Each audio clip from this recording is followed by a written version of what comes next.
This is Lance from Lance's Auto Vlog, and I'm back with a new video. So we have a 2015 Fiat 500 Abarth. And this is a personal friend of mine. He wanted to go from a single din radio, this factory radio here, AM FM CD with Sirius, but factory Bluetooth with the factory aux down here, to a radio that had navigation and CarPlay built in. So, as you know, if you didn't know, that radio is really built for a single din slot. And so there's a kit out there made by Spiral Audio that he went out and purchased ahead of time, so because he knew he wanted to get navigation and double din radio, and elected to reach out to me and ask me, hey, can you put a radio in my car? I said, no problem. So what we did was we put in a Kenwood radio. Let's turn the key on. AM FM CD DVD double din with built-in navigation. As you can see, it's Kenwood with built-in Garmin. This is a DNX 577S touchscreen radio. So it has, like I said, AM, FM, CD, Bluetooth, DVD, navigation. It pretty much has everything. The features that he really wanted to get, that he wanted to make sure he got, was he wanted front camera and backup camera. So with that said, we in this radio here, there's a camera button here. If you hold it down, he's got rear camera and he's got front camera. So now he can do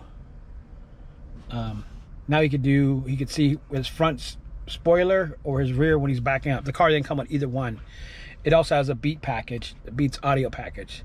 So what we did was he got the Spiral Audio kit for the double din, from single din to double din, and then I put a iData-Link Maestro interface in. So now in this particular setup, if you go to his car setup, you can actually see vehicle information.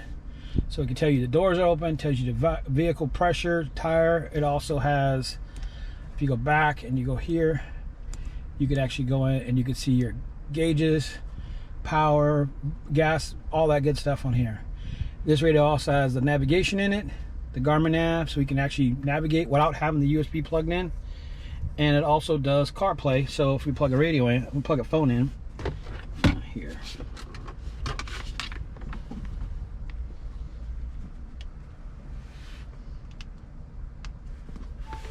Should launch CarPlay feature in a second, because I plugged it in. Now it says CarPlay connected.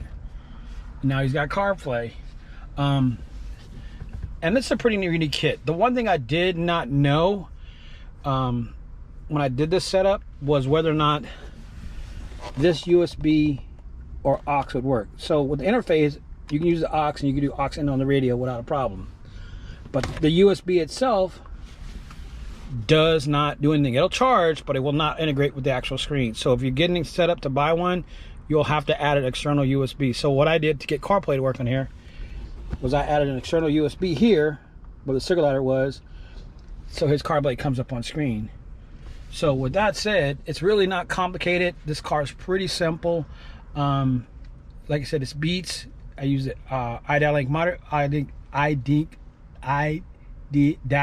Maestro interface, and a couple of cameras on the front and back. And now he's got everything he wanted, and an aftermarket radio, and kept everything that's OEM in the car as far as speakers and amplifiers and the Beat system. With that said, it's a wrap. Peace.